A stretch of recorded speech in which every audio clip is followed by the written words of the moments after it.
Saudara mahasiswa, pada kesempatan ini perlu juga Anda ketahui visi misi Mahkamah Konstitusi.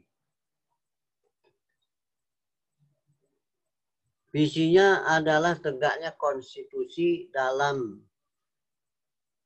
rangka mewujudkan cita negara hukum dan demokrasi demi kehidupan kebangsaan, kenegaraan yang bermartabat. Misi MK mewujudkan MK sebagai salah satu pelaku kekuasaan kehakiman yang modern dan terpercaya, membangun konstitusionalitas Indonesia dan budaya sadar berkonstitusi. Mahkamah Konstitusi sebagai lembaga negara salah satu pelaku kekuasaan kehakiman. Peradilan tingkat pertama dan terakhir yang putusannya bersifat final mengenai perkara-perkara konstitusional. Tidak ada banding seperti peradilan yang lain.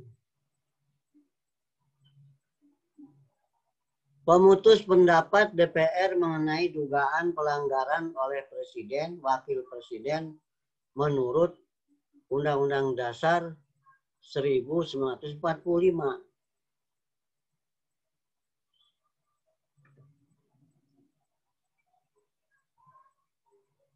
MK kekuasaan kehakiman,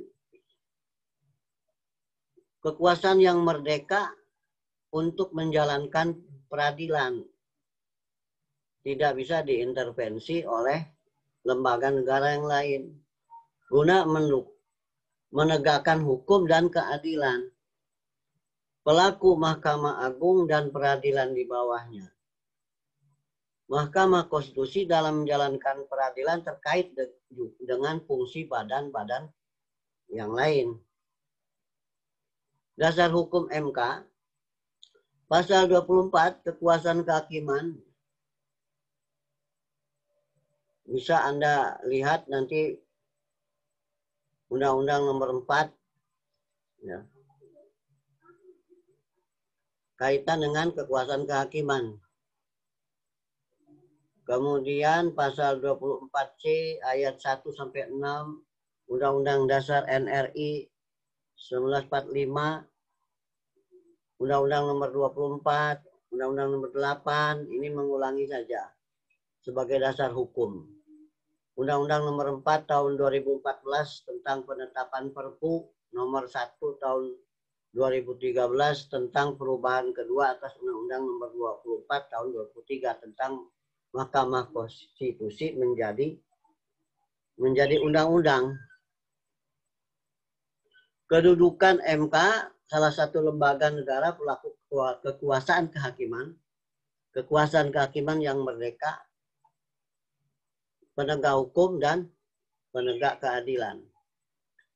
Kita harus tahu juga prinsip negara hukum. The International Commission of Jurists memperhatikan hukum-hukum yang berlaku di internasional juga. Pemerintah menghormati hak-hak individu, peradilan yang bebas dan tidak memihak. Perlu juga mengetahui konsep negara hukum. Rechtsstaat, negara berdasarkan hukum. Julius Caesar. Perlindungan HAM, pembagian kekuasaan, pemerintahan berdasarkan undang-undang, peradilan tata usaha negara, kemudian juga memperhatikan the rule of law, ya AFDC, kemudian supremacy of law, equality before the law, due process of law, asas legalitas. MK mempunyai 9 hakim konstitusi yang ditetapkan oleh Presiden yang diajukan masing-masing 3 orang oleh MA, 3 orang oleh DPR, 3 orang oleh Presiden. Lihat pasal 24C ayat 3. Hakim konstitusi harus memiliki integritas dan kepribadian yang tidak tercela, adil, negarawan yang menguasai konstitusi dan ketatanegaraan, serta tidak merangkap sebagai pejabat negara. Pasal 24C ayat 5. Maka MK ada ketua, wakil ketua. MK dipilih dari dan oleh hakim ketua. Pengangkatan dan pemberhentian hakim konstitusi, hukum acara, serta ketentuan lainnya tentang MK diatur dengan Undang-Undang lebih lanjut pasal 24C ayat 6. Mahkamah Agung juga mempunyai kewenangan menguji undang-undang di bawah undang-undang pasal 24 ayat 1. Tata urutan perundang-undangan Anda juga perlu ketahui, ya. Ini Anda perlu tahu juga. Undang-Undang Dasar 1945, TAP MPR, Undang-Undang Perpu, PP, kemudian juga Kepres, ya, keputusan Presiden. Nah, ini juga perlu Anda ketahui. Nanti dipelajari lebih khusus lagi, lebih fokus lagi. Fungsi MK nomor 8 tahun 2011. Ini yang terbaru. Ini perlu Anda pelajari. MK salah satu pelaku kekuasaan kehakiman. Undang-Undang Dasar 1945 pasal 24C ayat 1, kedudukan MK di ibu kota negara RI. Pasal 3, MK berwenang mengadili pada tingkat pertama dan akhir, putusannya final. Pasal 10, pengajuan permintaan yang diajukan secara tertulis kepada MK mengenai hal kaitannya Mahkamah Konstitusi berwenang. Ini perlu Anda ketahui dari awal sekali fungsi kewenangan atau MK itu. Nanti diperdalam lagi bagaimana beracara di MK. Yang kaitannya satu, pengujian undang-undang terhadap Undang-Undang Dasar NRI tahun 1945. Secara skematik nanti bagaimana cara mengajukan ke MK. Yang kedua, sengketa kewenangan lembaga negara yang berwenang, yang kewenangannya diberikan oleh Undang-Undang Dasar 1945. Jadi kewenangannya itu telah ditentukan oleh Undang-Undang Dasar 45.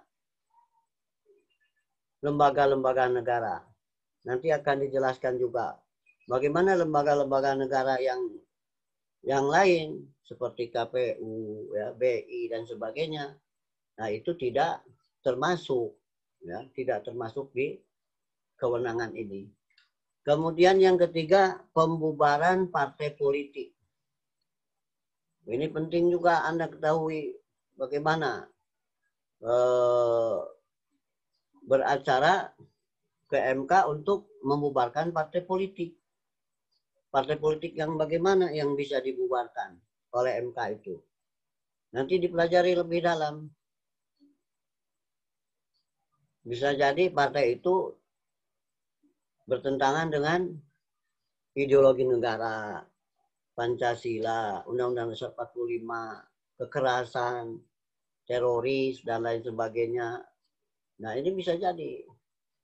Maka nanti akan dibubarkan oleh MK kalau ada pelanggaran-pelanggaran atau tidak sesuai dengan ketentuan yang berlaku, peraturan perundang-undangan.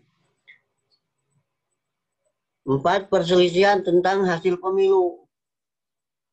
Nah, ini juga sangat penting sekali karena pemilu itu selalu diadakan 5 tahun sekali. Pasti ada masalah-masalah, komplain-komplain kaitan dengan pemilu.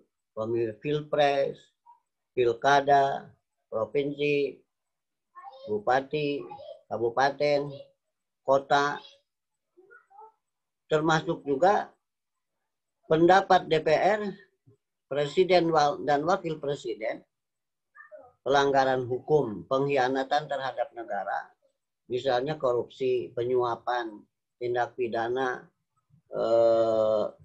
perbuatan tercela dan tidak memenuhi syarat sebagai presiden wakil presiden.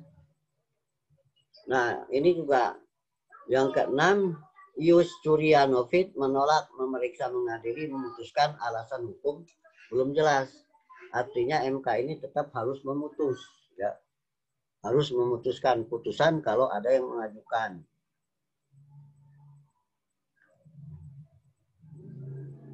Untuk selanjutnya nanti akan dibicarakan lagi lebih fokus kewenangan MK. Demikian, terima kasih.